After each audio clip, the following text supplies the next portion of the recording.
examination 29th and 30th of April for agriculture and pharmacy వాళ్ళకు జరుగుతుంది. మే 2, 3, 4 morning మధ్యాహ్నము 6 సెషన్లలో ఇంజనీరింగ్ స్ట్రీమ్ జరుగుతుంది. దానికి 2,19,219 వచ్చాయి ఇప్పటి వరకు. ఇంకా దర్దాపుగా ఇంకొస్తే ఒక 500 లోపే వస్తాయి రెండింటికి కలిపి, అగ్రికల్చర్ అండ్ ఇంజనీరింగ్కు. టెస్ట్ సెంటర్స్ వచ్చేసింది 112 వచ్చి అగ్రికల్చర్ అండ్ ఫార్మసీకి, 112 సెంటర్సు, 124 సెంటర్స్ వచ్చి ఇంజనీరింగ్కు తీసుకోబడి సెంటర్స్ అన్నీ కూడా చెక్ చేశాము. నెట్వర్క్ కానీ, పవర్ సప్లై కానీ, జనరేటరు, యూపీఎస్ ఇవన్నీ ఫెసిలిటీస్ కోసము.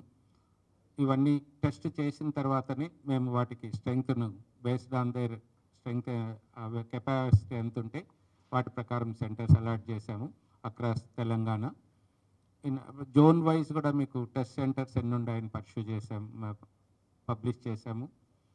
ఇదే మరి దీనికి స్టూడెంట్స్కు మెయిన్గా ఏమంటే ఇమ్మీడియట్గా హాల్ టికెట్ డౌన్లోడ్ చేసుకొని వాళ్ళు చేసిన, అంటే కొందరు ఎంపీసీ వాళ్ళు వచ్చేసి నేను అగ్రికల్చర్ అండ్ ఫార్మసీకి టికెట్ పెట్టింటారు, బైపీసీ వాళ్ళు వచ్చి ఇంజనీరింగ్ స్ట్రీమ్ పెట్టింటారు. లాస్ట్ మూమెంట్లో ఇబ్బంది పడుతుంటారు. మనం ఎట్టి పరిస్థితుల్లో కూడా లాస్ట్ మూమెంట్లో చేంజ్ ఆఫ్ సెషన్ కానీ లేదంటుంటే ఒక్క నిమిషం ఆలస్యమైనా కూడా ఎగ్జామ్ సెంటర్కు చేయము. ఎందుకంటే state wide it is a prestige examination and also very డెలికేట్గా ఉంటుందండి. ఏ చిన్న ఇష్యూస్ కూడా యు ఆర్ ఆన్సరబుల్ మనము. అందుకని చెప్పేసి ఇట్స్ ఎ రిక్వెస్ట్ ఏమిటంటే మీరు ఒక వైడ్ పబ్లిసిటీ ఇచ్చి పేరెంట్స్కు స్టూడెంట్స్కు కొద్దిగా ఇన్ అడ్వాన్స్గా ఆ హాల్ టికెట్ డౌన్లోడ్ చేసుకొని ఆ సెంటర్ను కూడా విజిట్ చేసి ఇంటి దగ్గర నుండి కానీ హాస్టల్ దగ్గర నుండి కానీ ఎంత సమయం పడుతుంది సెంటర్ చేరటానికి అనేది కూడా చూసుకొని ఎగ్జామ్ కానీ మార్నింగ్ సెషన్ 9 o'clock అయితే మనం 7:30కే లోపలికి అలో చేస్తున్నాం. మధ్యాహ్నం 3 గంటలకు అయినప్పుడు 1:30 అలో చేస్తున్నాం. ఎందుకంటే ప్రతి క్యాండిడేట్కు minimum time for processing 20 minutes పడుతుందండి.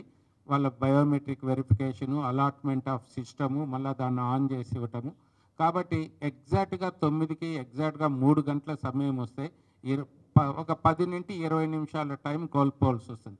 అంటే ఒక్కొక్క సెంటర్లో వచ్చేసి ఒక హాల్లో, కంప్యూటర్ హాల్లో 200 మంది ఉంటే 200 మంది లాస్ట్ మూమెంట్లో వస్తే వాళ్ళకి వెరిఫికేషన్ ఎలా చేయాలనేది కూడా ఇబ్బంది. మేము ఎట్లా 1:30లో హెల్ప్ డెస్క్ ఉంటుందండి.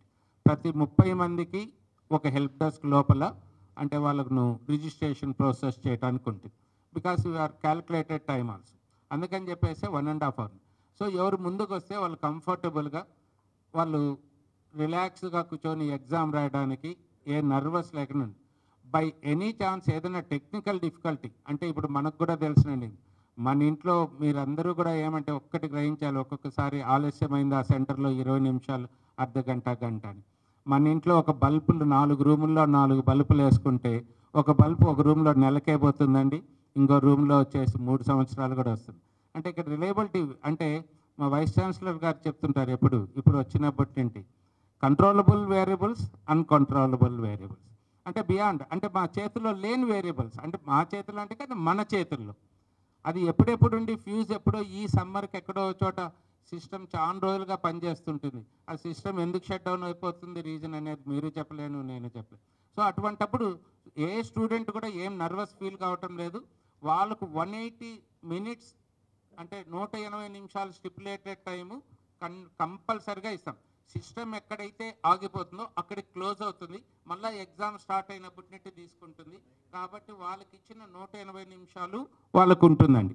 ఆ ప్రాబ్లం అయితే లేదు. అదొక్కటి కొద్దిగా మీరు పబ్లిసిటీ వాళ్ళు ఎక్కడ కూడా నర్వస్ ఫీల్ కానక్కర్లేదు. ఒక లాస్ట్ మీకు అందరికీ తెలుసు, లాస్ట్ టైం కూడా మీరు అందరూ బాగా సపోర్ట్ చేశారు. మన కరీంనగర్లో వాగేశ్వరి కాలేజీలో ఎగ్జామినేషన్ 1.5 hour డిలే అయితే ఏదో పేరెంట్స్ కంగారు పడ్డారు, మళ్ళీ కూడా వాళ్ళని లోపల కూర్చోబెట్టి స్నాక్స్ ఇచ్చాం. ఆ 1.5 hour ఎందుకు డిలే అయిందంటే అనుకోకుండా మామూలుగా వర్షం వచ్చేసి విపరీతమైన వర్షం వచ్చి అప్పటికే పవర్ సప్లై పోయింది. సో పవర్ సప్లై ఎక్స్టర్నల్ పోయింది, యూపీఎస్సీ కూడా అయిపోయింది దాని టైం, ఎందుకంటే 2 సెషన్లో కాబట్టి జనరేటర్తో రన్ చేస్తున్నాము. కరెక్ట్గా హెవీ రైన్కు పిడుగు కరెక్ట్గా జనరేటర్ పైన పడిందండి. And we requested the electricity board and ఇమీడియట్గా దాన్ని ఆల్టర్నేట్ చూసేసి ఎగ్జామ్ స్టార్ట్ చేయటం వల్ల స్టూడెంట్స్కి ఒక నిమిషం కూడా కాలేదు, కానీ ఎగ్జామ్ క్లోజింగ్ టైం మాత్రం ఇన్స్టెడ్ ఆఫ్ 6 PM 7:30 క్లోజ్ చేశాం. స్టూడెంట్స్ ఆర్ ఆల్సో హ్యాపీ, ఎందుకంటే ఆ 1.5 hourలో కూడా given the instruction to the test centre and TCS people పిల్లలందరినీ రిలాక్స్ కమని వాళ్ళు ఏమన్నా కూల్ డ్రింక్ తాగుతారా, లేదంటే టీ తాగుతారా, కాఫీ నా స్నాక్స్ ఇచ్చి రిలాక్స్ చేయించి ఎగ్జామ్ కంటిన్యూ. సో ఇట్లాంటి మా చేతి బియాండ్ అవర్ కంట్రోల్. అదే చెప్పాను కదా, బల్బ్ ఎప్పుడు పోతుందో మనకే తెలియదు. ఇట్లాంటివి ఉంటే తప్ప వేరే విధమైన ఇబ్బందులు ఎక్కడ ఉండవు. కొద్దిగా మీరు ఆ అవేర్నెస్ పేరెంట్స్లో స్టూడెంట్స్లో కలగజేయమని it is request on behalf of JNT university and higher education council అండి. Very good morning, Professor T. Kishan.